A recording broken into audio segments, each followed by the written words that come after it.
नमस्कार दोस्तों, स्वागत है आपका इस YouTube channel Sarvan GS classes में। पिछले क्लास में हम लोग चर्चा कर रहे थे मगध के उत्कर्ष के बारे में। हम लोग देखे थे कि मगध के उत्कर्ष का कई सारे कारण था न, जिस कारण से इन 16 महाजनपद में मगध साम्राज्य ही एक ऐसा आया, मगध ही महाजनपद एक ऐसा आया जिसका उत्कर्ष हुआ और वो एक साम्राज्य स्थापित किया। और उसका कारण के बारे में हम लोग चर्चा किए थे कि मगध के उत्कर्ष का कई सारे कारण थे। उसमें हम देखे थे भौगोलिक कारण।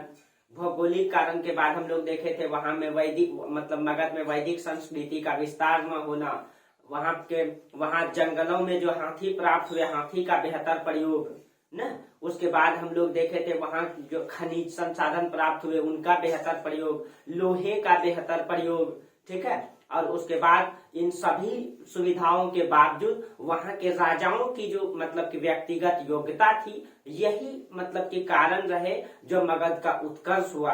और इसमें हम लोग देखे थे कि मगध जो है अब जो विस्तार करेगा, आज उसी में हम लोग देखेंगे। और उस मगध महाजनपद में सबसे पहला वंश जो शासन करने वाला आया वो आया हर्यक वंश, ठीक है। तो आज हम लोग हर्यक वंश के बारे में चर्चा करेंगे और स्थिति को समझेंगे कि उस महाजनपद में क्या क्या है।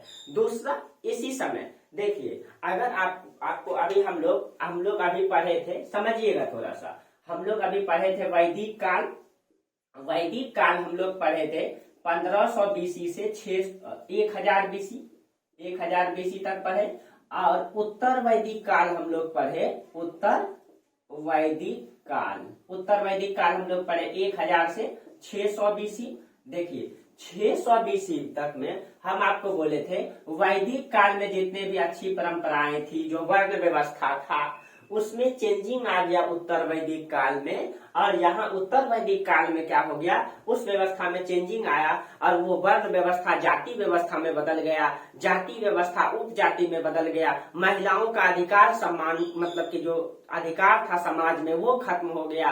कई सारे मतलब कि कर्मकांडीय प्रथाएं चलने लगी, शूद्रों को कोई अधिकार नहीं रह गया, ठीक है। महिलाओं के लिए सती प्रथा और कई सारे प्रथा, बाल विवाह, ठीक है, और कई सारे प्रथा चलने लगी जो समाज के लिए बिल्कुल ही अनुकूल नहीं था, ठीक है। और ये कब हुआ, ये उत्तर वैदिक काल में 1000 बीसी में हुआ। और 600 बीसी आते आते दोस्तों कहा जाता है हालत इतनी खराब हो गई थी, ठीक है, कि समाज में पूरी तरह मतलब कि रूढ़िवादी कर्मकांडीय परंपराएं चल रही थी, जो समाज मतलब कि बिल्कुल विकसित की ओर, विकास की ओर नहीं जा रहा था, ठीक है। और इसी कारण से समाज में जब मतलब कि द्वेष फैल गया था, ठीक है, एक प्रकार से कुरीतियां फैल गई थी, उसी को खत्म करने के लिए यही 600 बीसी में हम लोग पढ़ेंगे कुछ धार्मिक आंदोलन, ठीक है। यहाँ पे एक धार्मिक आंदोलन होता है, ठीक है। देखिए इतिहास को समझिए, एक धार्मिक आंदोलन होता है समाज को सुधारने के लिए।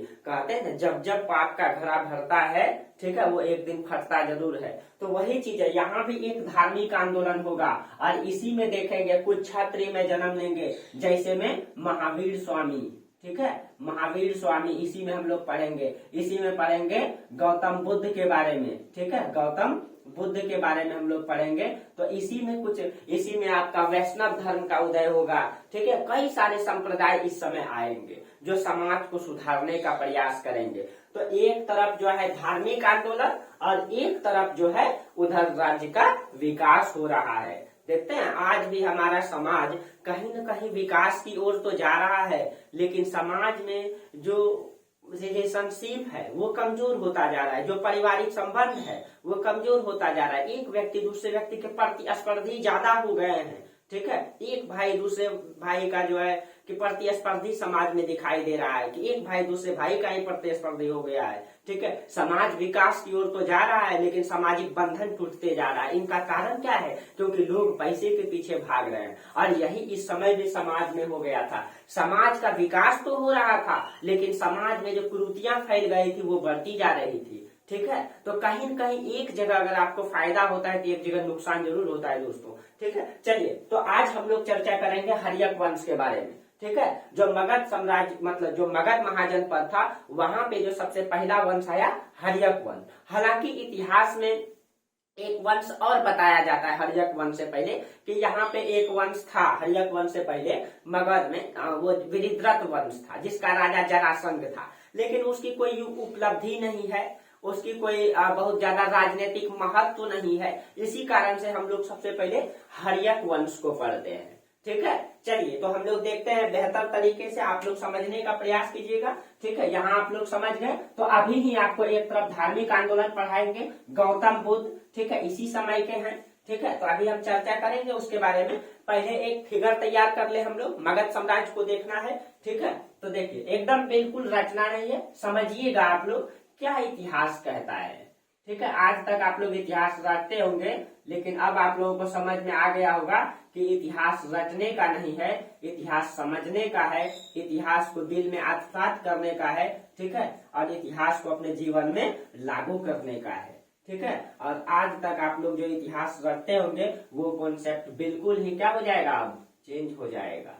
ठीक है, पढ़ने का नजरिया आपका बदल जाएगा। आप कभी भी अब इतिहास को रटने का प्रयास नहीं करेंगे, आप जानने का प्रयास करेंगे कि आखिर कहानी क्या है, आखिर ऐसा हुआ क्यों है। ठीक है, चलिए तो आपका पढ़ने का नजरिया बदलना चाहिए, आपकी सोच बदलनी चाहिए। ठीक है, तब कहीं न कहीं समाज भी बदलेगा। ठीक है, देश भी बदलेगा, राज्य भी बदलेगा। ठीक है, आप भी बदलेंगे और आपका परिवार भी बदलेगा। ठीक है, चलिए तो देखिए अब यहाँ पे हमको समझना ये है कि यहाँ पे जो मगध साम्राज्य है, पहले इसको समझ लीजिए। ठीक है, ये आपका गंगा नदी है। ठीक है, गंगा नदी ज्योग्राफी में अच्छा से बताएंगे, आप लोग टेंशन न ले, ज्योग्राफी का क्लास भी करते रहिए उधर। ठीक है, और पीडीएफ तो आप लोगों को टेलीग्राम ग्रुप में मिलते रहता है, लिंक दिया रहता है, उसमें जो नहीं जुड़े हैं वो जुड़ जाइएगा। प्रतिदिन मैं क्लास में बोल देता हूँ। चलिए अब देखिए, ये आपका यहाँ मगध, हमको पढ़ना क्या है, मगध का उत्कर्ष। हर्यक वंश कहाँ है, मगध में। तो मगध के आसपास के सभी को हम लोग देख लेते हैं कि क्या स्थिति है इस समय। इस समय देखिए यहाँ पे आपका मगध है, यहाँ आपका मगध है। ठीक है, हमको इसी को पढ़ना है। और सबसे पूरब में आपका अंग महाजनपद है, अंग की राजधानी चंपा है। ठीक है, अंग है, और मगध के यहाँ पे आपका एक मतलब कि ये वज्जी संघ है, वज्जी संघ। ठीक है, वज्जी संघ है, वज्जी संघ। उसके बाद वज्जी संघ के बाद आपका, ठीक है, यहाँ पे आपका वज्जी संघ के यहाँ पे आपका मल्ल है, यहाँ पे मल्ल है। ठीक है, मल्ल।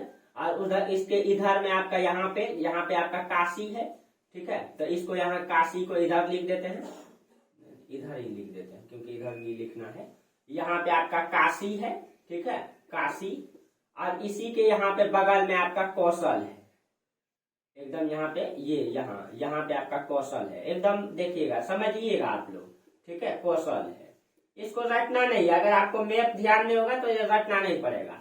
ठीक है, कौशल है, इन सब का संबंध को, रिलेशन को जोड़ना है। इसीलिए आप देखिए ये मतलब यमुना की सहायक चंबल नदी है। ठीक है, और चंबल नदी के एकदम छोर पे यहाँ बसा हुआ था अवंती महाजनपद। ठीक है, अवंती, तो आप लोग इसको बना लेंगे अच्छा से, यहाँ पे बना हुआ था अवंती। ठीक है, और अवंती दो भागों में विभाजित था, उत्तरी और दक्षिणी। उत्तरी की राजधानी उज्जैनी, दक्षिणी की राजधानी माहिष्मती, बता दिए है आप लोगों को। ठीक है, अवंती, इनका संबंध है। ठीक है, हाँ, उसके बाद एक महाजनपद था यहाँ पे आपका वत्स, एक था वत्स, इस बीच में एक महाजनपद था चेदी।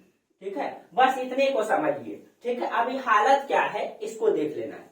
ठीक है, अभी जो स्थिति है इसको देख लीजिए। देखिए स्थिति क्या है मगध में, अभी पहले हमको क्या पढ़ना है, मगध। तो मगध में इस समय हर्यक वंश है।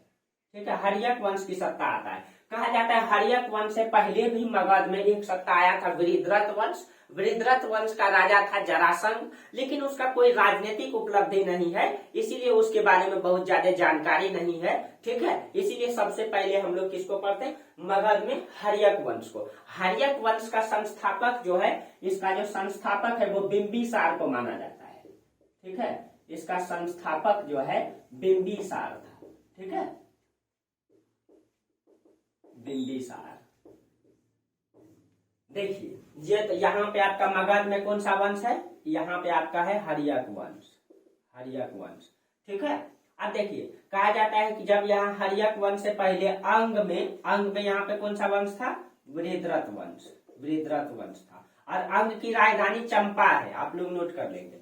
अवंती में इस समय राजा जो है चंड प्रद्योत है, चंड प्रद्योत। ठीक है, यहाँ का राजा है चंड प्रद्योत। ठीक है। हाँ, और उसके बाद जो है आपका जो कौशल का राजा है, ये कौशल का राजा प्रसेनजीत है। ठीक है, यहाँ पे लिख देते हैं कौशल का राजा प्रसेनजीत है। ठीक है, और ये जो काशी है, ये कौशल के अधीन है। ठीक है, ये काशी कौशल के अधीन है। ठीक है, तो चलिए, और ये जो वज्जी संघ है, ये 8 संघ मिल करके बना है, 8 गो गणराज मिल करके वज्जी संघ बना है।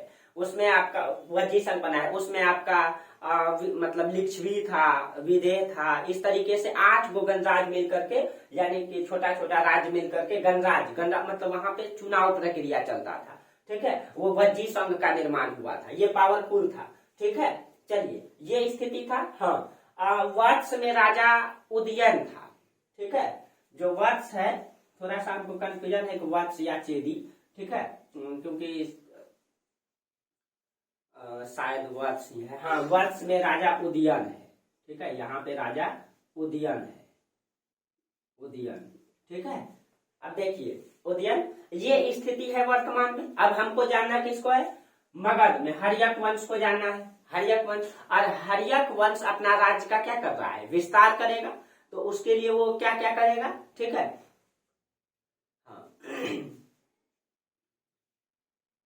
हाँ, चलिए, तो पहले हम लोग क्या करते हैं कि हर्यक वंश अपना विस्तार करेगा। विस्तार क्यों करेगा? क्योंकि हाँ, अभी ये 2 चीजें आपको आपका दिमाग में अभी ही डाल देते हैं कि अवंती जो है, ठीक है, ये शक्तिशाली मतलब कि महाजनपद है। ठीक है, मगध के बाद सबसे ज्यादा शक्तिशाली कौन है? अवंती है। और ये वज्जी संघ भी शक्तिशाली है, क्योंकि ये 8 मिल करके बना है। काशी भी, कौशल और काशी, मतलब कौशल के अंतर्गत काशी है, कौशल भी महत्वपूर्ण है। ठीक है, और अंग में वृहद्रथ वंश है, जो कि वृहद्रथ वंश उस समय हर्यक वंश आने से पहले यहाँ पे ऐसा था। ये स्थिति है। ठीक है, अब देखिए, तो अब हम लोग देखते हैं कि मगध साम्राज्य किस तरीके से आगे बढ़ता है। पहले थोड़ा सा हम इसका बिंबिसार के बारे में थोड़ा सा देख लेते हैं कि कहा जाता है बिंबिसार ने जो है इसका जो हर्यक वंश का शासन है 544 से 492 बीसी। और इसी समय आपको बता देते हैं, देखिए ये आपका कौशल है ना, कौशल के जस्ट यहाँ पे ऊपर नेपाल का तराई का क्षेत्र पड़ता है। ठीक है, लोग मतलब कि ये गौतम बुद्ध का जन्म कहाँ हुआ? कपिल वस्तु के लुम्बिनी में हुआ। कपिल वस्तु आपका यहाँ पड़ता है जो कौशल के अंतर्गत है। ठीक है, जो कौशल के अंतर्गत है। ठीक है, यहाँ पे तो ठीक है, कौशल के। और यहीं पे अभी गौतम बुद्ध है। गौतम बुद्ध अभी जब यहाँ राजा प्रसेनजीत है ना, तो यहाँ पे गौतम बुद्ध है। यहाँ हर्यक वंश का राजा बिंबिसार है, तो यहाँ गौतम बुद्ध है। अभी वही गौतम बुद्ध धर्म प्रचार में लगे हुए हैं। एक तरफ समाज का विकास हो रहा है, लेकिन समाज में कुरीतियां फैल गई है। तो पहले आपको हर्यक वंश पढ़ाते हैं, फिर आपको धार्मिक आंदोलन में बौद्ध धर्म, जैन धर्म पढ़ाएंगे। आप लोग आज तक बौद्ध और जैन रखते थे ना, आप मेरा क्लास कीजिएगा, देख लीजिएगा। ठीक है, कि क्या रखना पड़ता है, क्या नहीं रखना पड़ता है, एकदम मैप में क्लियर करेंगे कहानी को।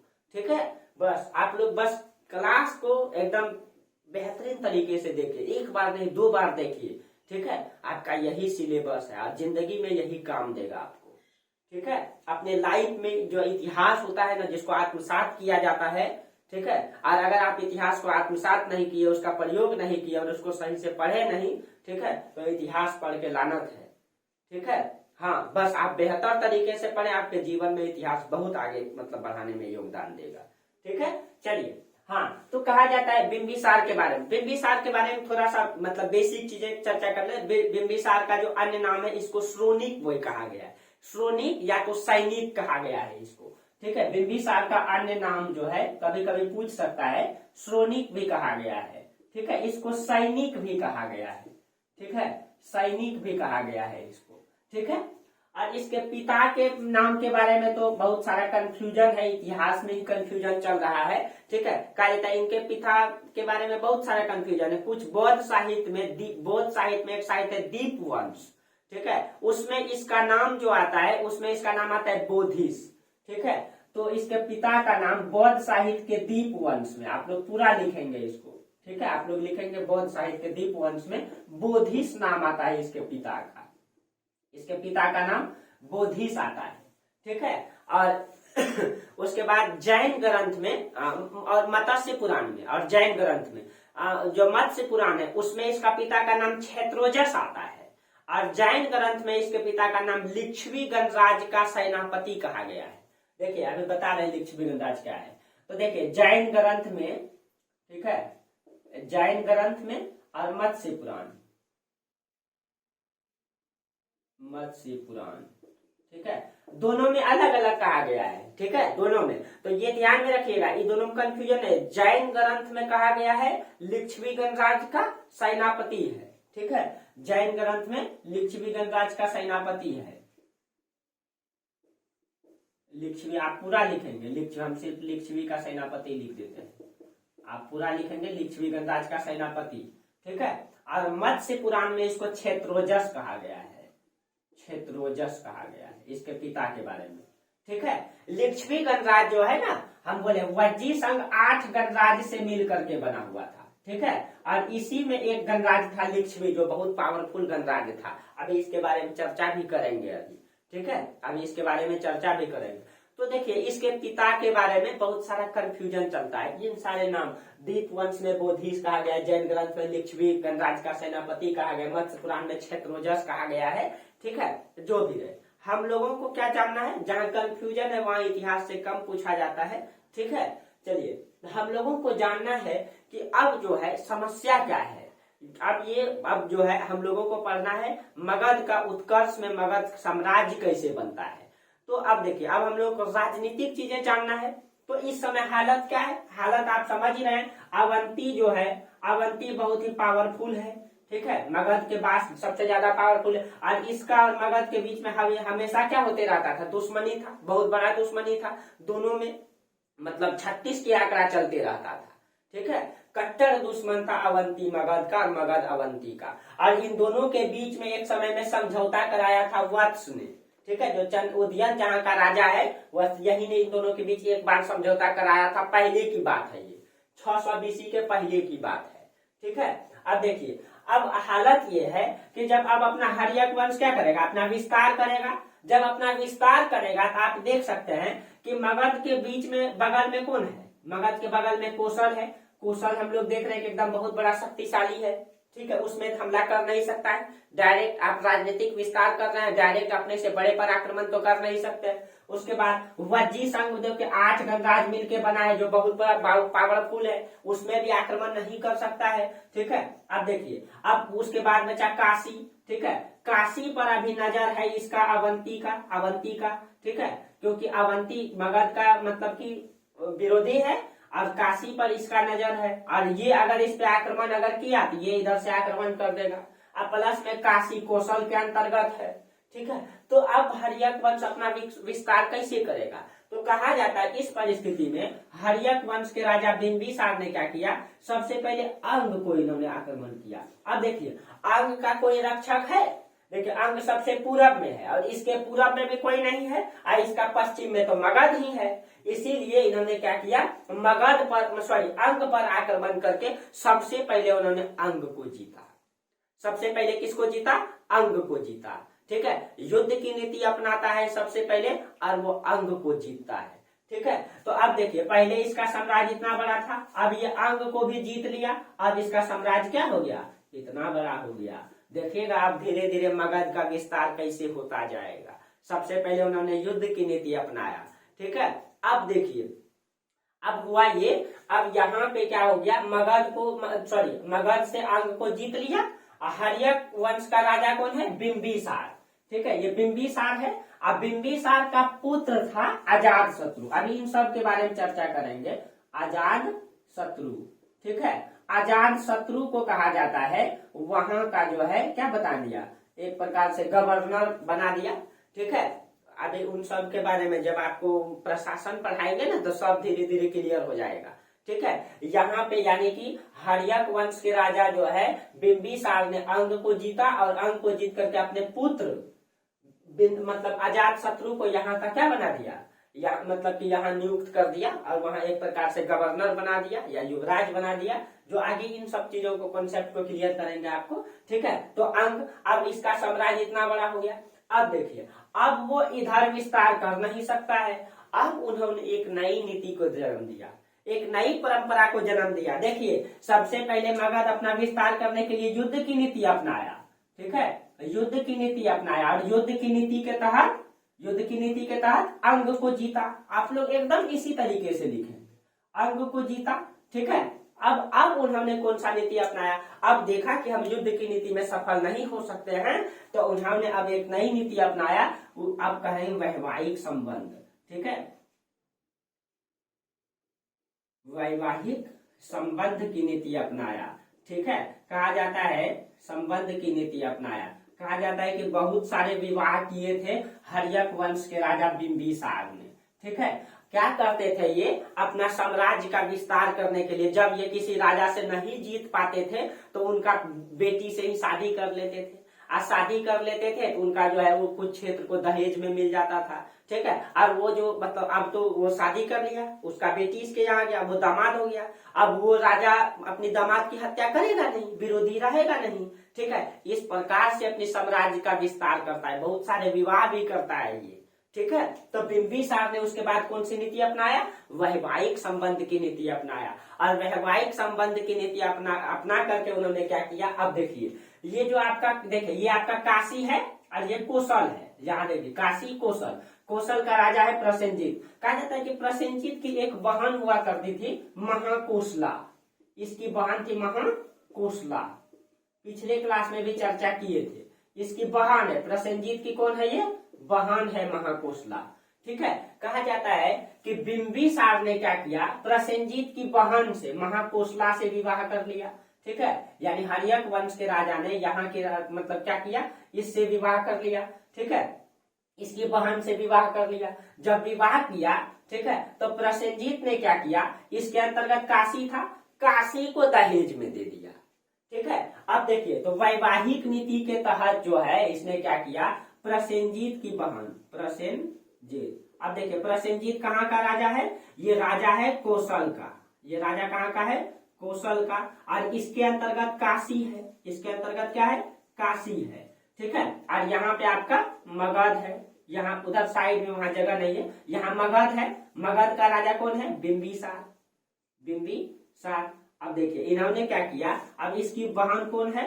महाकोशला, महाकोशला। अब ये इन्होंने बिंबिसार ने इनसे विवाह कर लिया। जब विवाह कर लिया तो बदले में बिंबिसार को क्या मिल गया? काशी दहेज में मिल गया। ठीक है, इनसे विवाह किया तो काशी दहेज में मिल गया। ठीक है, अब देखिए, तो मगध और इधर आपका अंग, ठीक है, और ये काशी। अब इतना मगध का साम्राज्य कितना बड़ा हो गया? अब मगध का साम्राज्य इतना बड़ा हो गया। ठीक है, कहा जाता है इस तरीके से वैवाहिक संबंध के तहत बिंबिसार ने बहुत सारे विवाह किए थे, लेकिन 3 से 4 विवाह का प्रमाण मिलता है। ठीक है, 3 से 4 विवाह, उसमें भी 3 विवाह का स्पष्ट प्रमाण मिलता है। एक विवाह तो उन्होंने मतलब कि कौशल के राजा प्रसेनजीत की बहन महाकोशला से। ठीक है, दूसरा विवाह उन्होंने, देखिए यहाँ पे वज्जी संघ है, वज्जी संघ में 8 गणराज्य है। 8 गणराज्य में एक गणराज्य हुआ करता था लिच्छवी गणराज्य। ठीक है, जो अभी हम चर्चा, तो यहाँ पे आप लिख देते, तो मगध के ऊपर में क्या है? लिच्छवी। यहाँ पे तो यहाँ पे मतलब कि वज्जी संघ है। ठीक है, वज्जी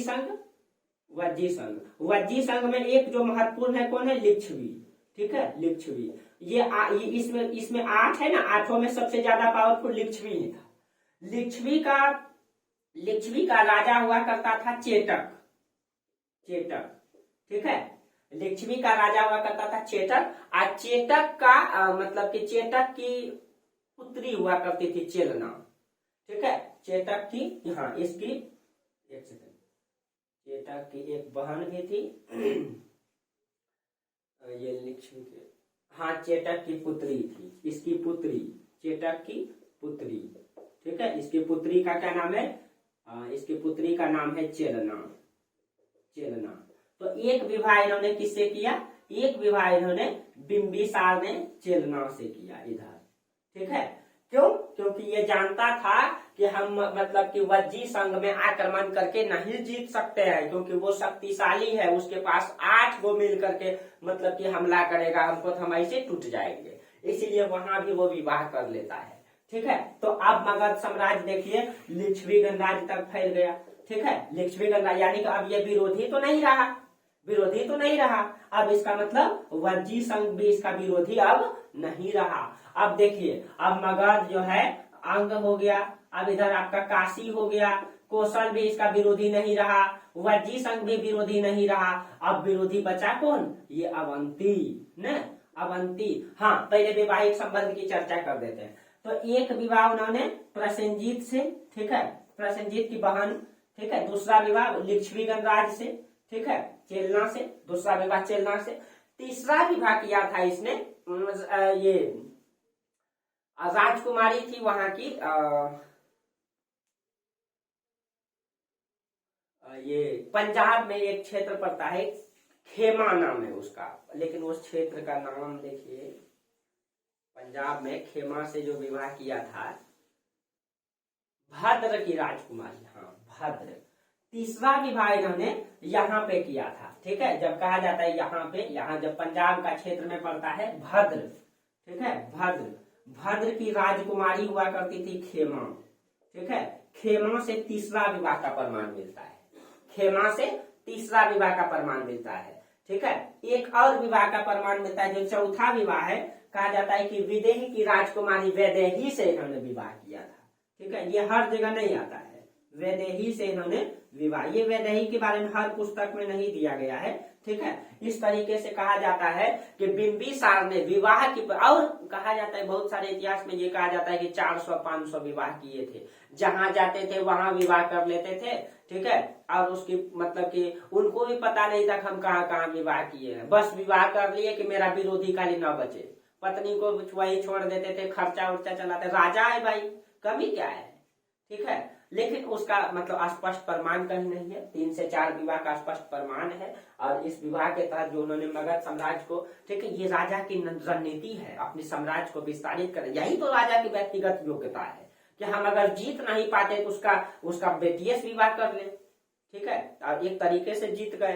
तो इस परंपरा को इन्होंने जन्म दिया, ठीक है। और कहीं न कहीं अब आप देख सकते हैं कि मगध साम्राज्य कितना बड़ा हो गया, मगध, अंग, वज्जी संघ अब विरोधी नहीं रहा, ठीक है। अब ये काशी कौशल विरोधी नहीं रहा, यानी कि इन्होंने अच्छी मतलब कि एक बड़े से क्षेत्र को इन्होंने क्या किया, जीता।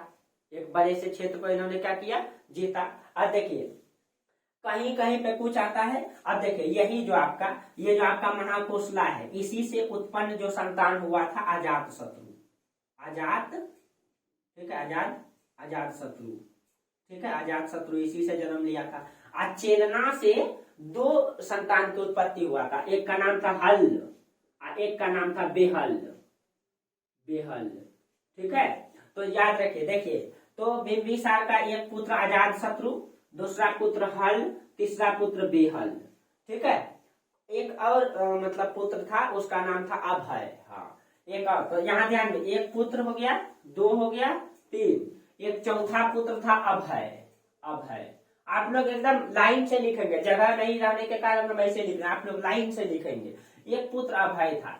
अभय के बारे में ये कहा जाता है कि अभय जो है ना, ये जो लिच्छवी गणराज है, ठीक है, लिच्छवी गणराज, लिच्छवी वर्तमान में वैशाली, जो पटना के मतलब उत्तर में पड़ता है ना वैशाली, वही, ठीक है।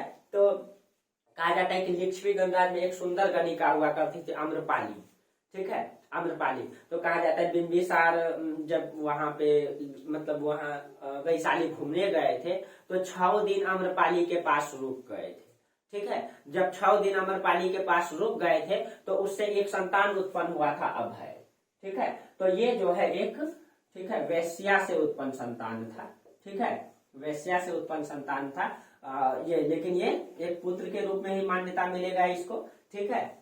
उसके बाद ये 4 पुत्र था। इस चारों पुत्र में आपका राजनीतिक इतिहास इसका दिखाई देगा, अजात शत्रु का, ठीक है। क्यों, अभी इन सब के बारे में चर्चा करेंगे, ठीक है। आप लोग यहाँ तक एकदम समझ गए होंगे कॉन्सेप्ट को, और नहीं समझे हैं तो आप लोग एकदम ध्यान से इसको दोहरा करके जरूर देखेंगे, अगर जहां समझ में नहीं आता है, ठीक है, तो आप लोग दोहरा करके उसको जरूर देखेंगे। चलिए अब देखिए, अब आपका बच गया ये। अब देखिए तो यहाँ पे आप लोग एकदम क्लियर हो जाइए कि वज्जी संघ में लिच्छवी गणराज, देखिए यहाँ पे आप लोग एकदम क्लियर हो जाना है कि कौन किसका पुत्र है, ठीक है, कौन किसका पुत्र है। तो आप लोग अलग से वैवाहिक संबंध में इन्होंने 4 विवाह किए, एक इन्होंने कहाँ पे की है, कौशल के राजा प्रसेनजीत की बहन महाकोशला से। ठीक है, जल्दी से लिख देते हैं। दूसरा विवाह लिच्छवी गणराज में किया, लिच्छवी गणराज में मतलब चेटक की पुत्री चेलना से दूसरा विवाह। तीसरा विवाह, ठीक है, भद्र की राजकुमारी मतलब कि खेमा से।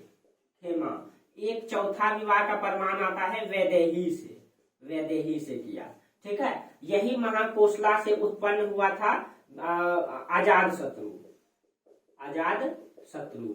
ठीक है, और यही चेलना से 2 पुत्र उत्पन्न हुआ था, हल और बेहल। ठीक है, और एक पुत्र 3 पुत्र हुआ, एक चौथा पुत्र था कौन, अभय। ये अभय जो है मतलब कि वही लिच्छवी गणराज की सुंदर गणिका हुआ करती थी अम्रपाली, उसी के पास कहा जाता है कि एक बार बिंबिसार गए थे, वहां 6 दिन रुके थे, तो उसी से उत्पन्न हुआ था अभय। ठीक है, ये आपका ये जो घटना है इसके बारे में ये विनय पिटक में दिया गया है। विनय पिटक में ये कहा गया है कि 7 दिन रुके थे। ठीक है, ये घटना के बारे में अभय से यानी कि वो घटना के बारे में कि 7 दिन वहां रुके थे, ये विनय पिटक में उसका उल्लेख किया गया है। ठीक है, अब देखिए यही अभय था। ठीक है, ये अभय था कि एक और अनाथ बच्चा था, वो भी वैश्या से ही उत्पन्न हुआ था, उसका नाम था जीवक। और आपको पता है, ठीक है, जीवक एक चिकित्सक था। ये अभय ही इसको संरक्षण दिया था। यही अभय है जो जीवक को चिकित्सक का मतलब कि इसको संरक्षण दिया था। और ये बाद में पढ़ करके, ठीक है, यही चिकित्सक बनता है और ये अजात शत्रु के दरबार में चिकित्सक रहता है। ठीक है, बिंबिसार के दरबार में चिकित्सक रहता है वो। ठीक है, मतलब वो डॉक्टर आजकल कहते हैं उसको। ठीक है, तो आप लोग ये समझ गए। ठीक है, तो महाकोशला का पुत्र अजात शत्रु, चेलना का पुत्र हल और बेहल, और एक पुत्र बोधिस कुमार। और एक पुत्र और नहीं बताया, बोधिस कुमार भी एक पुत्र था। ठीक है, तो यहाँ पे हल बेहल और यहीं पे लिख देंगे बोधिस कुमार। आप लोग बोधिस कुमार भी लिख देंगे। ठीक है, बोधिस कुमार। तो हल बेहल बोधिस कुमार। ठीक है, और एक अभय। ठीक है, और एक आपका आजाद शत्रु महाकोशला से। ठीक है, ये पुत्र का मतलब कि ये मिलता है, प्रमाण मिलता है। ठीक है, अब देखिए, अब जो है आप देखिए पंजाब में भद्र की राजकुमारी का विवाह खेमा से बता ही दिए। ठीक है, अब देखिए अब समस्या क्या हो गया, अब आपका हो क्या गया कि इस पूरे क्षेत्र में मगध का विस्तार हो गया, पूरे क्षेत्र में मगध का विस्तार हो गया। अब ये बच गया अवंती। ठीक है, अवंती, तो अवंती का राजा यहाँ चंद्रप्रद्योत है। चंद्रप्रद्योत ये बहुत बड़ा शक्तिशाली साम्राज्य है, ये 2 भागों में विभाजित था। बाहुबली पिक्चर में आप लोग देखे ही होंगे, अवंती की जो दक्षिणी राजधानी थी माहिष्मती, वही माहिष्मती में पिक्चर बना है। ठीक है, और उत्तरी क्षेत्र था इसका उज्जैनी। तो ये मतलब कि ये बहुत बड़ा शक्तिशाली साम्राज्य था। अब इसको इन्होंने कैसे मतलब इसको जीता, कहा जाता है कि चंद्रप्रद्योत को एक बीमारी हो गया था। ठीक है, पीलिया रोग जिसको कहते हैं। ठीक है, पीलिया रोग हो गया था इसको। ठीक है, जिसको पांडु रोग भी कहा जाता है, इसको जो है पांडु रोग भी कहा जाता है। ठीक है, तो इसको पीलिया रोग हो गया था।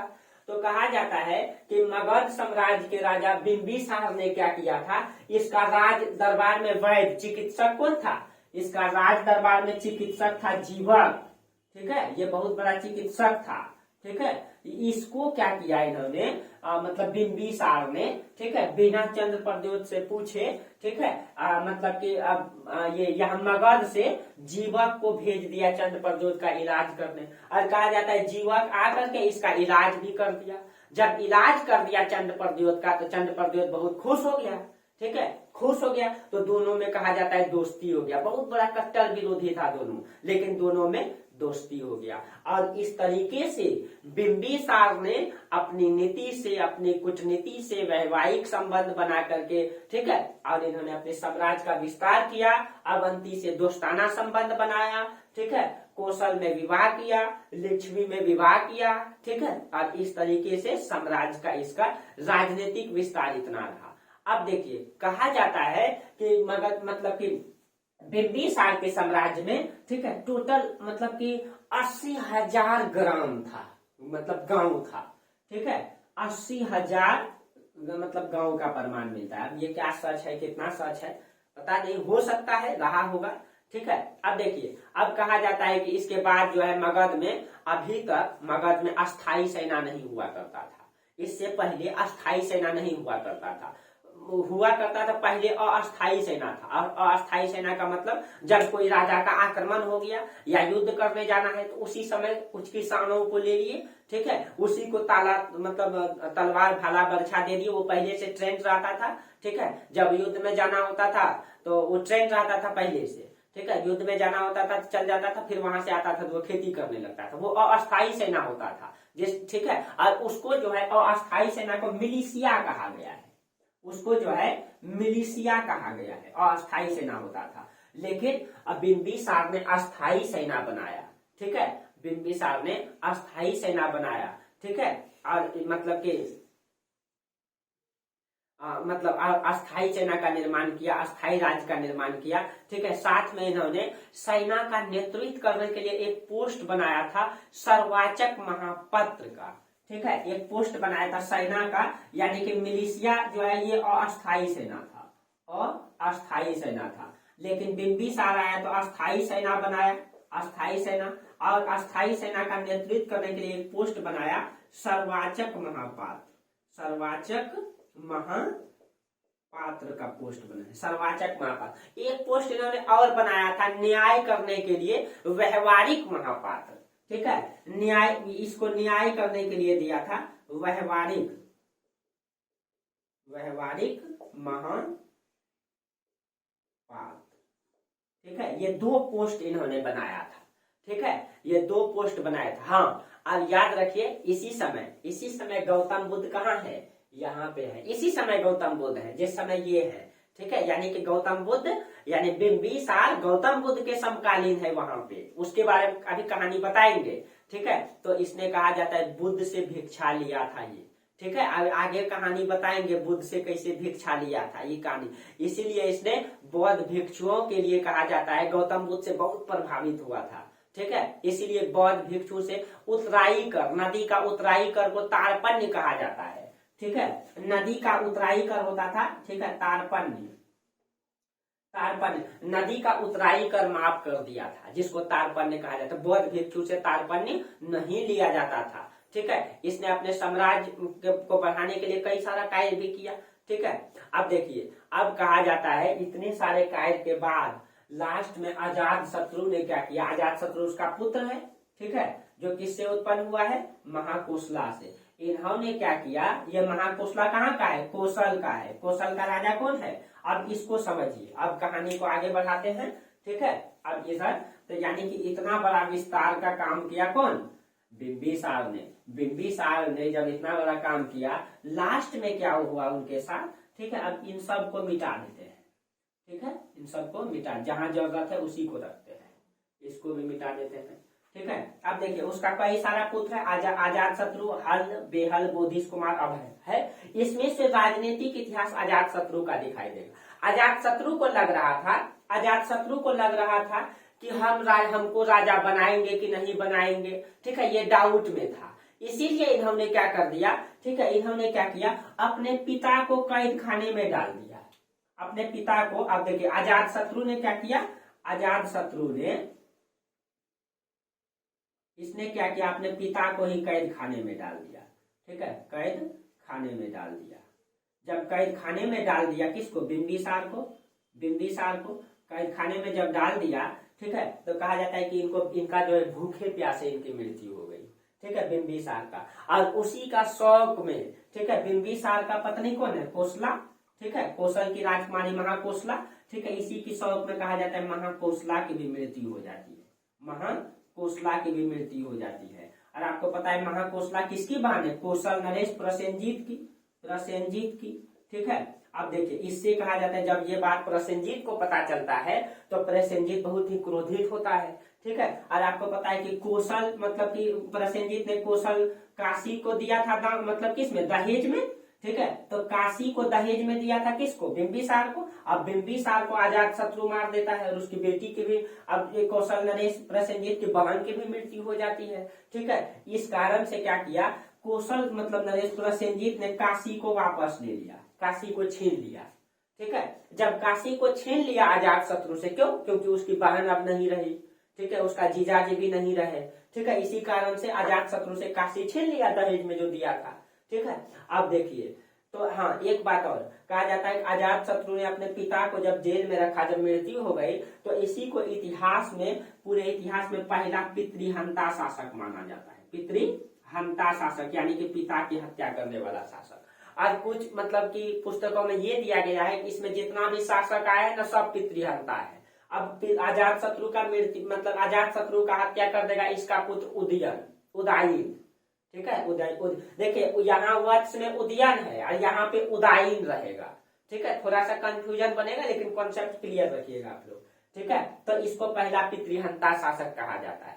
उसके बाद अजात शत्रु शासक बना। अजात शत्रु शासक बना तो क्या हो गया, देखिए जब अजात शत्रु शासक बना इतने बड़े क्षेत्र का मतलब कि संचालन हो गया था मगध में, लेकिन जब अजात शत्रु बना कौशल वापस ले लिया किसने, प्रसेनजीत ने। उसके बाद एक घटना और हो गया, एक घटना और क्या हो गया कि इसने जो है अपने पिता की हत्या वज्जी संघ में आक्रमण भी कर दिया था। वज्जी संघ कहाँ पे, वज्जी संघ में एक गणराज हुआ था लिच्छवी गणराज में आक्रमण भी कर दिया था। ठीक है, तो कहा जाता है लिच्छवी गणराज से भी दुश्मनी हो गया।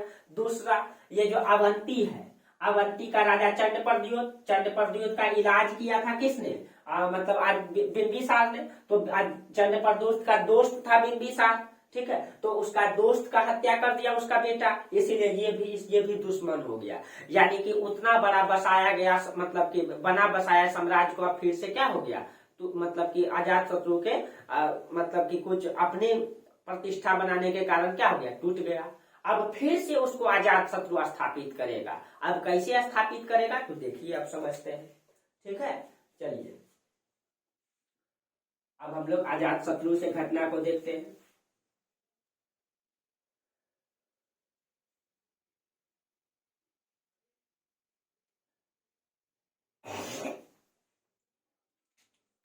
तो अब बिंबिसार के बाद अजात शत्रु।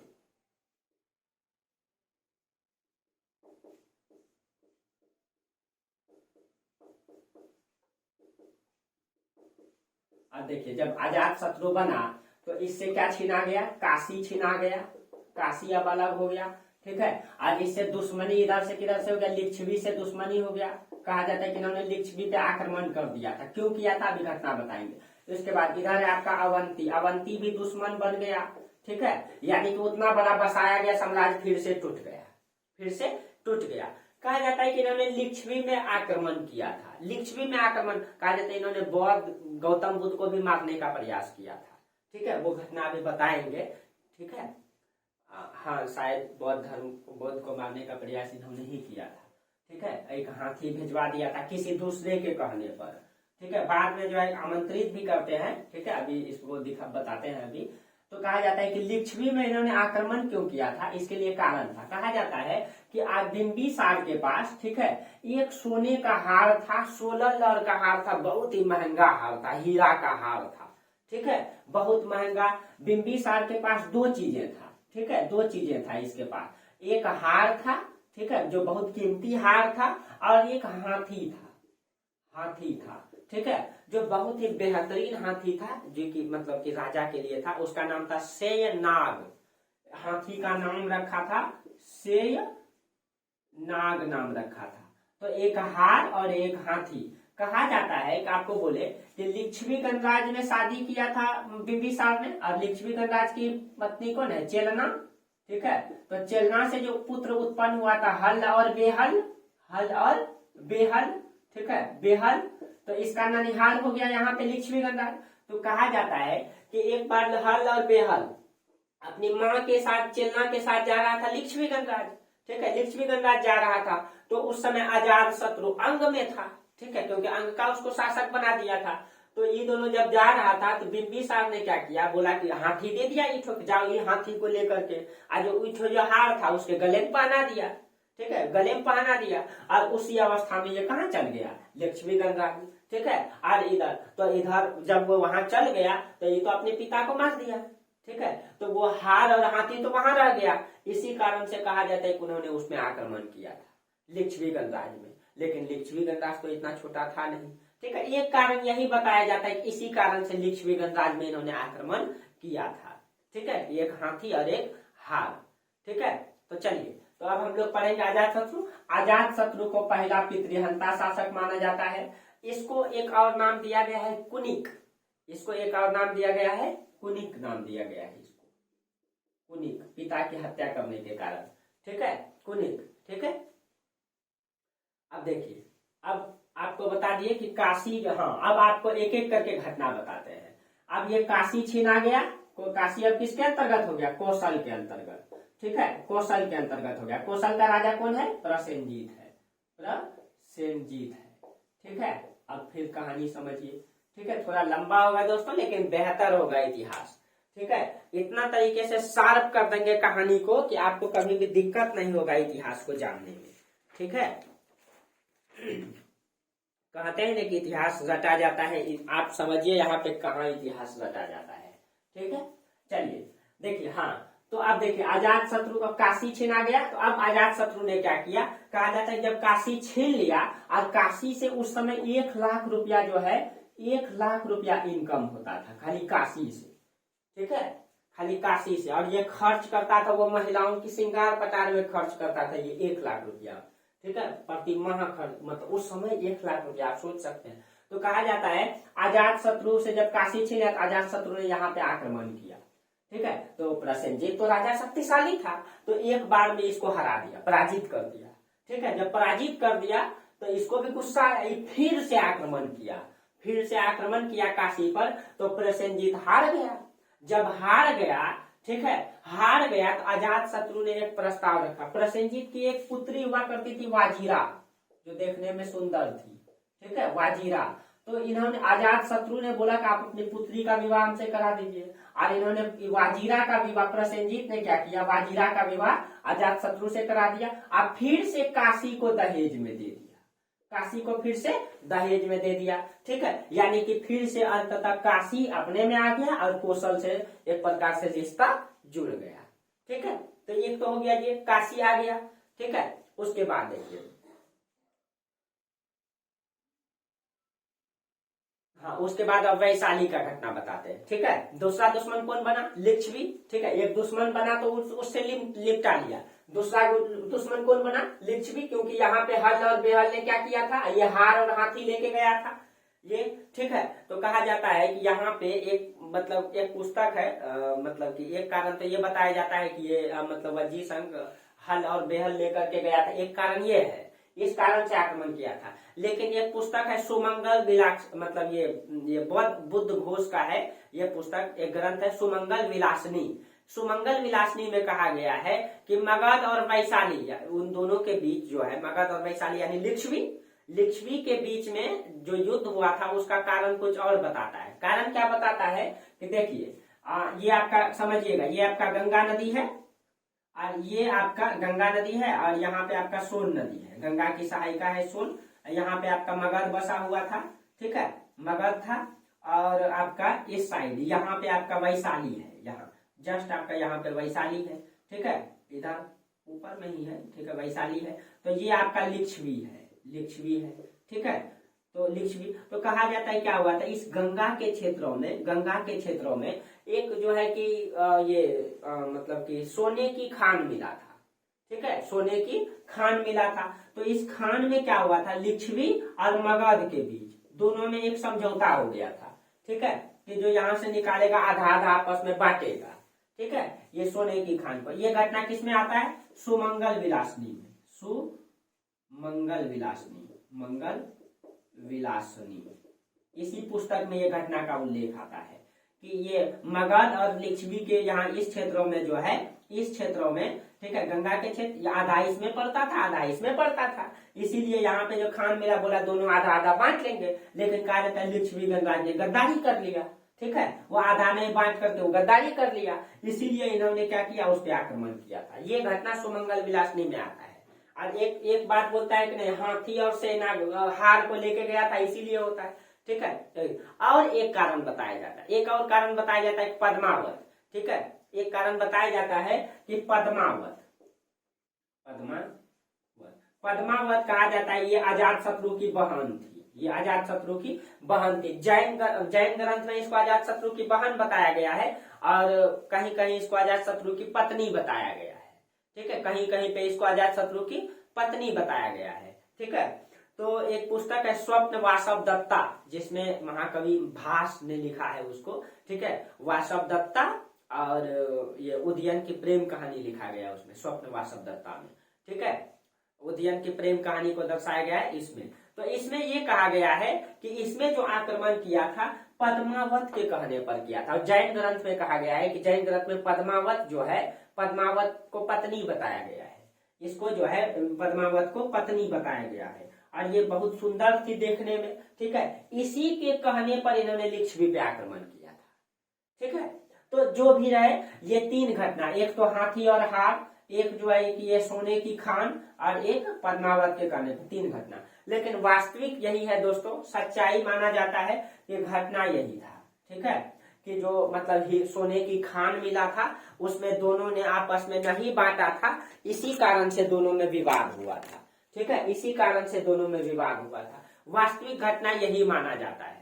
ठीक है, कि गंगा के क्षेत्रों में जो अधिकार को लेकर के हुआ था, ठीक है, उसी के कारण से हुआ था। और कहा जाता है, देखिए कहा जाता है कि मगध ने लिच्छवी से, ठीक है, यानी मगध का राजा कौन, अजात शत्रु आ गया। अजात शत्रु ने लिच्छवी गणराज्य से 16 वर्षों तक युद्ध करता रहा, 16 वर्षों तक युद्ध करता रहा, लेकिन नहीं जीत पाए, क्योंकि वो 8 संग मतलब 8 है ना, 8 है, नहीं जीत पाया। तो कैसे जीता, तो देखिए अब यहाँ पे समझिए। तो यहाँ पे मगध है, यहाँ अवंती, अवंती इसका दुश्मन बना हुआ है। अवंती अब प्लान कर रहा था मगध पे आक्रमण करने का।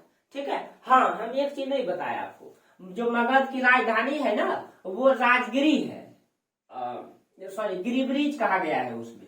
ठीक है, तो यहाँ पे लिख देते हैं राजगिरी को, ठीक है, गिरिब्रिज को। ठीक है, गिरिव्रज को राजधानी बनाया था। ठीक है, गिरिव्रज राजधानी था हर्यक वंश का, ये बोलना ही भूल गए थे अब। ठीक है, तो चलिए अब क्या हो गया, अब हुआ ये कि बता रहे थे कहा, हाँ, दोनों में 16 वर्षों तक युद्ध हुआ, लेकिन लिच्छवी को नहीं हरा पाया। ठीक है, तो अब इधर से, और उसी बीच में अवंती प्लानिंग बना रहा था मगध पे आक्रमण करने का।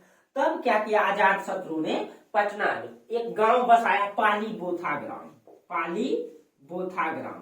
ठीक है, पाली बोथा ग्राम बसाया, और यही पाली बोथा ग्राम आगे चल करके पाटलिपुत्र बना, पाटलिपुत्र बना। ठीक है, कहा जाता है कि बाद में बना, लेकिन कहा जाता है पाली बोथा ग्राम को चारों तरफ से बाउंड्री करवाया।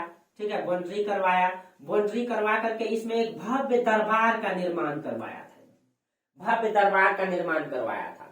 और इस भव्य दरबार का निर्माण का उद्घाटन करने के लिए गौतम बुद्ध को बुलाए थे, आमंत्रित किए थे कि गौतम बुद्ध आप आइए और इसका उद्घाटन कीजिए। ठीक है, क्योंकि इसी समय गौतम बुद्ध थे, जो आपको आगे कहानी में बताएंगे, गौतम बुद्ध को बुलाए थे। तो जब कहा जाता है जब गौतम बुद्ध यहाँ आए थे तो गौतम बुद्ध से पूछा था कि महाराज मैं उनसे 16 वर्षों से लड़ाई लड़ रहा हूँ लेकिन नहीं जीत पाया, तो क्या कारण है नहीं जीत पा। तब गौतम बुद्ध बोले थे तो क्योंकि वो 8 गणराज है, बोला लकड़ी को तोड़ना तो आसान है लेकिन लकड़ी के पत्थर को तोड़ना आसान नहीं है। ठीक है, यानी कि दोस्तों एक व्यक्ति को तो आप तोड़ सकते हैं, लेकिन एक फैमिली जो परिवार का जो बंधन होता है उसको कभी नहीं तोड़ सकते हैं। ठीक है, तो वो परिवार था, वो बंधन था, और परिवार में एक बंधन में जो रिश्ता होती है वो एक दूसरे के लिए होती है। कहीं कहीं ये मतलब जो पारिवारिक बंधन में जो समाज जो पहले चलता था जो अब नहीं दिखाई देता है, ठीक है, हालांकि ये दूसरी बातें हैं, लेकिन परिवार में जो लोग जीते थे, पारिवारिक में जो मतलब संयुक्त परिवार होता था उसमें कहीं कहीं एक लोग दूसरे लोगों के लिए ज्यादा सोचते थे। ठीक है, दूसरे लोगों के लिए ज्यादा सोचते थे, तो ये होता है आत्मसमर्पण की भावना होती है, हम खाए या न खाए, वो खाए कि नहीं खाए, तो ये होना चाहिए। तो कहा जाता है उन्होंने, तब गौतम बुद्ध ने बोला उनको, देखिए वो 8 संघ है, कहा जाता है कि 8 संघ है, वो लकड़ी का गट्ठर है, उसको तोड़ना आसान नहीं है, लकड़ी का गट्ठर को तोड़ दीजिए वो अपने टूट जाएगा। तो कहा जाता है इसका मतलब उसको आपस में ही लड़ा दीजिए, वो अपने टूट जाए। बस खाली गौतम बुद्ध इंडिकेट किए थे ठीक है, वो लकड़ी का गट्ठर है, लकड़ी का गट्ठर तोड़ दीजिए, अपने वो साम्राज्य टूट जाएगा। बस खाली इंडिकेट किए बस। तो कहा जाता है अजात शत्रु ने क्या किया, अजात शत्रु ने लिच्छवी गणराज्य में एक मतलब कि उसका नाम था वस्कार, वस्कार, वस्कार को भेज दिया। अब वस्कार ने जाकर के लिच्छवी गणराज्य के 8 में फूट डाल दिया, 8 में आपस में लड़ा दिया। जब आपस में लड़ा दिया, ठीक है, तो लिच्छवी गणराज्य क्या हो गया, अपने आपस में लड़ने लगा। और इसी का फायदा उठाया किसने, इसी का फायदा उठाया मतलब अजात शत्रु ने। ठीक है, अजात शत्रु ने इसी का फायदा उठाया और आसानी से लिच्छवी को जीत लिया। एक बात और बता देते हैं, जब लड़ाई लड़ रहा था 16 वर्षों तक, इसने एक दो मतलब हथियार का इस्तेमाल किया था, जो बड़ा हथियार था। एक था रथ मूसल और एक था महाशिला कंटक, ये पूछा जाता है। ठीक है, एक था रथ मूसल, रथ मूसल, और एक था महाशिला कंटक, महाशिला कंटक, महाशिला कंटक। ये प्रक्षेपास्त्र था, यानी कि गोला दागने वाला था ये। ठीक है, बड़का बड़का गोला दागने वाला था, दीवार मतलब कि वो दुर्ग किला को तोड़ने वाला। ठीक है, फिर भी नहीं जीत पाया था, फिर भी नहीं जीत पाया था। लेकिन कहा जाता है कि इसने थोड़ा सा, गौतम बुद्ध ने थोड़ा सा हिंट्स दे दिया तो आसानी से जीत लिए। ठीक है, इस तरीके से उन्होंने मतलब कि लिच्छवी गणराज्य को भी पराजित किया। ठीक है, लिच्छवी गणराज्य को भी जीता। उसके बाद कहा जाता है अजात शत्रु मतलब अजात शत्रु भी, हाँ, उसके बाद ये पाली बोथा ग्राम को बसाया और राजधानी जो है यही जाकर के आगे उसको बसाया, उसका दुर्गीकरण करवाया। ठीक है, गौतम बुद्ध आए, उसका ये मतलब उद्घाटन किए। ठीक है, हाँ, इसके समय और कौन कौन से घटना हुआ है थोड़ा सा चर्चा कर देते हैं। इसी के समय गौतम बुद्ध की उम्र जो है लगभग बूढ़े हो चुके थे, क्योंकि गौतम बुद्ध अजात शत्रु हरियाकुंज बिंबिसार के समय भी थे और उसका पुत्र अजात शत्रु के समय भी। इसी समय गौतम बुद्ध की मृत्यु हुई थी 483 बीसी में। ठीक है, 483 बीसी में मृत्यु हुई थी। ठीक है, और मतलब कि मल्ल की जो राजधानी हुआ करते थे ना, यहाँ पे जो आपका मल्ल है, मल्ल, इसी की राजधानी कुशीनगर में हुई थी। ठीक है, तो उसी में, ठीक है, तो ये खुद गए थे, अजात शत्रु गए थे, मतलब जब उनकी मृत्यु हुई तो उसका दाह संस्कार किया गया। तो उसका अवशेषों को 8 भागों में बांटा गया था। ठीक है, कई सारा, तो उसमें से एक भाग किसको मिला था, अजात शत्रु। अजात शत्रु बाद में पहुंचे थे, उनको जला के वो आपस में 7 भागों में बांट लिया था वो लोग। एक कुछ ब्राह्मणों को मिला था, एक गौतम बुद्ध के पिता वाला खानदान को मिला था। ठीक है, और कई सा 8 भागों में बांटा गया, तो 7 भागों में बांटा गया था। बाद में ये पहुंचे, जब बांट लिए तो ये जाके बोलते हैं कि हम भी क्षत्रिय हैं, गौतम बुद्ध भी क्षत्रिय थे, इसलिए एक अधिकार मेरा भी बनता है। तब कहा जाता है कि एक अधिकार ये भी लिया और इन्होंने राजगिरी में उसका स्तूप का निर्माण करवाया, जो आपका कला का फेमस है, जो स्तूप कला के लिए जाना जाता है, जो राजगिरी में स्तूप बनवाया इसीलिए। ठीक है, उसके अवशेषों पर, ठीक है, अवशेषों पर बनवाया। ये आगे भी बताएंगे आपको अच्छा से। कहानी को याद रखिए। ठीक है, वीडियो कितना भी लंबा हो जाए लेकिन कहानी बेहतर है तो आप कभी बोरिंग नहीं होंगे, लगेगा कि नहीं मैं इतिहास पढ़ रहा हूँ। ठीक है, तो चलिए ये उपलब्धि रहा। हाँ, दूसरा चीज, जब गौतम बुद्ध की मृत्यु हो गई तो घटना ये हो गया कि अब बौद्ध धर्म कैसे चलेगा। तब उन्होंने एक समिति मतलब संगठन बुलाया, इसी को हम लोग बौद्ध धर्म में बौद्ध संगीति कहते हैं। कि प्रथम बौद्ध संगीति कब हुआ, तो देखिए अभी राजधानी कहाँ है, राजधानी मतलब गिरिब्रिज है, यानी राजगीर है, गिरिब्रिज यानी राजगीर है। ठीक है, तो राजगीर है, तो राजगीर जब राजधानी है तो राजगीर में क्या किया, अजात शत्रु बौद्ध धर्म को माने। ठीक है, गौतम बुद्ध का अवशेष लिए, उसका स्तूप निर्माण करवाया। बोले अब बौद्ध धर्म कैसे चलेगा, तो सबको बुला करके एक सभा बुलाई, उसी को संगीति कहा जाता है। कहाँ पे, राजगिरी में। ठीक है, राजगीर में। ठीक है, राजगीर में मतलब बुला करके, वो कब बुलाए, तो गौतम बुद्ध की मृत्यु जिस समय हुई उसी समय बुलाए, मृत्यु के बाद उसी साल 483 बीसी में ही। ठीक है, कहाँ पे, राजगीर के सप्तकर्णी गुफा में। ठीक है, वहां पे गुफा बना हुआ है, सप्तकर्णी गुफा में सबको बुला करके बैठक, बोलेगा अब कैसे बौद्ध धर्म चलेगा, तो अब कैसे चलेगा तो वो बौद्ध धर्म में बताएंगे। ठीक है, तो इसके समय प्रथम बौद्ध संगीति हुआ, बौद्ध धर्म, गौतम बुद्ध की मृत्यु भी यहीं पे हुई। ठीक है, और इसका नेतृत्व महाकश्यप ने किया था, उसकी अध्यक्षता। तो ये सब कहानी है, आप रटते हैं इसको, रटने का तो चीज ही नहीं है।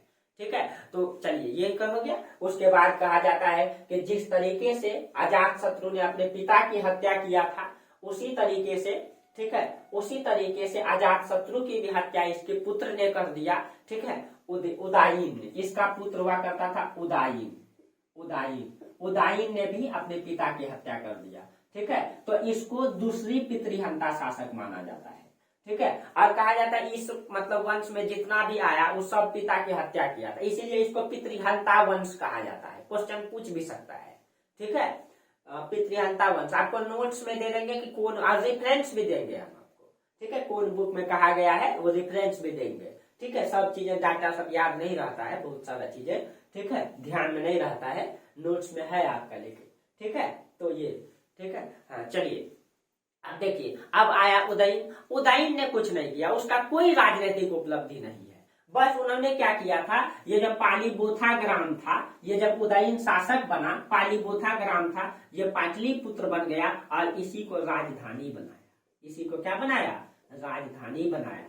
देखिए, तो पालीबोथा ग्राम को बसाया किसने, अजातशत्रु ने बसाया। ठीक है, और वो बन गया पाटलिपुत्र, उसका राजधानी किसने बनाया, तो उदयीन ने उसको राजधानी बनाया। यही उसकी एक कारण। तो याद रखिएगा कि पाटलिपुत्र को पहली बार राजधानी ने उदयीन ने बनाया था। ठीक है, यही उसके बाद जो है कि कहा जाता है कि उदयीन के बारे में कहा जाता है, यहाँ पे लिख देते हैं। ठीक है, उदयीन के बारे में कहा जाता है कि उदयीन अपने जीवन के अंतिम चरण में बौद्ध भिक्षु बन गया था। ठीक है, और जब बौद्ध भिक्षु बन गया था तो अवंती तो उसका विरोधी था ही, तो उसी चीज का तो फायदा उठाना चाहता था अवंती। तो अवंती में उस समय राजा हुआ करता था पालक, उस समय राजा हुआ करता था पालक। ठीक है, तो यहाँ के चंद्र प्रद्योत के बाद आए होंगे पालक। ठीक है, पालक ने क्या किया, जब यहाँ के मगध के राजा कौन आए, उदयीन, तो उदयीन कहा जाता है कि बौद्ध भिक्षु बन गए थे। ठीक है, जब ये बौद्ध भिक्षु बन गए थे, नहीं बौद्ध भिक्षु नहीं, जैन भिक्षु।